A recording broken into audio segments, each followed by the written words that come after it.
On continue dans la catégorie crise sociale généralisée en France et en Europe.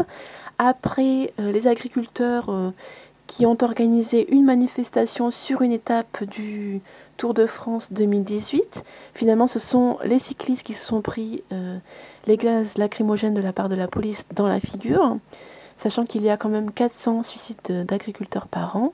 Ça va pas bien du tout. Et là, on va transmettre la brève avant que tout le monde oublie, parce que c'est pas parce que c'est l'été qu'on ne transmet pas l'information. Rappelons-nous que les médias ne doivent pas faire de la communication, mais de la transmission d'informations. Ils doivent transmettre ce qui se passe sur le terrain, sinon personne n'est au courant. Les infirmières du CHU de Grenoble dénoncent la dégradation des conditions de travail. Alerte! Les infirmières et infirmiers du CHU de Grenoble font part de leur désespoir dans une lettre ouverte à destination de leur direction, mais également de la France entière et des autorités. La situation critique qu'ils et elles décrivent en EHPAD et USLD fait froid dans le dos. La dynamique managériale appliquée aux soins de santé, où le chiffre passe avant tout, s'attaque au sens même du travail d'infirmier, rendant les soins de moins en moins efficaces, éventuellement au profit du secteur privé. Selon eux, le danger pour les patients est manifeste et les accidents risquent de se multiplier. Les hôpitaux, une entreprise comme les autres? Pour aller toujours plus vite, on les rend grabataires. Lettre à la direction du CHU de Grenoble-Alpes concernant la situation catastrophique en gériatrie. Donc la gériatrie, c'est l'étage qui s'occupe des anciens. Soins de longue durée et EHPAD. Ceci est un cri d'alarme, un cri de désespoir, car nous n'avons plus le temps. Nous n'avons plus le temps de soigner ni de prendre soin, nous n'avons plus le temps d'exercer notre métier. En tant que soignants, nous sommes en première ligne. Nous subissons nous-mêmes et voyons les patients subir les conséquences délétères de la politique du chiffre qui est menée partout au CHU.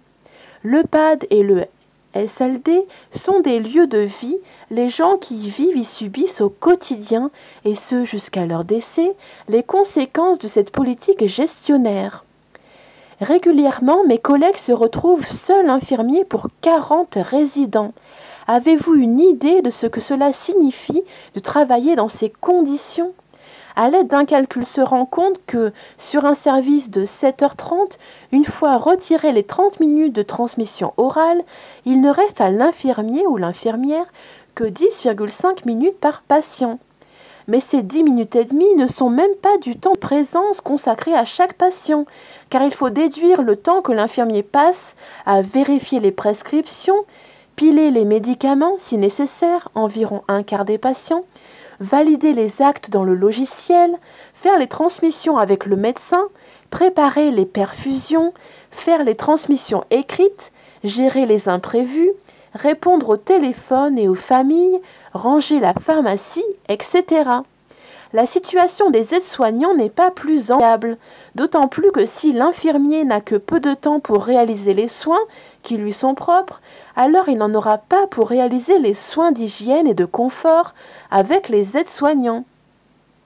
Les conséquences de ce manque de temps sur les patients, de la douleur et de la souffrance provoquées par des gestes trop rapides des soignants, une douche par semaine au mieux, des pansements non renouvelés à temps, des escarres qui se développent par manque de temps avec les patients pour les mobiliser, des résidents réveillés très tôt pour pouvoir finir nos tours de soins, au détriment de leur santé et de leur confort, des pertes d'autonomie accélérées par manque de temps pour les accompagner dans les gestes de la vie quotidienne, gestes qu'on a fait à leur place pour gagner du temps. Pour aller toujours plus vite, on les rend grabataires. Même d'un point de vue purement comptable, cela n'a pas de sens. Une fois grabataires, ces patients nécessitent encore plus de temps et de moyens. Si on ne se fie qu'au planning, si on ne se fie qu'aux actes de soins dont la case « validée » a bien été cochée, alors on pourrait penser, le pensez-vous d'ailleurs, que tout va pour le mieux puisque le travail est fait. Alors oui, les cases sont bien cochées, les médicaments sont donnés, les corps sont lavés, mais à quel prix? Au prix d'une maltraitance institutionnalisée qui est dirigée bien évidemment contre les patients, mais également contre les soignants, qui se voient malgré eux collabos de cette politique du chiffre. Ce sont nous, les ouvriers du soin, qui en arrivons malgré nous à maltraiter ces corps, à malmener ces gens pour qui le quotidien de leurs dernières années consiste à ne croiser que des personnes pressées, des personnes stressées qui n'ont pas le temps de prendre soin d'eux correctement. Le slogan, c'est « du personnel et des moyens vite ». Fin de la brève.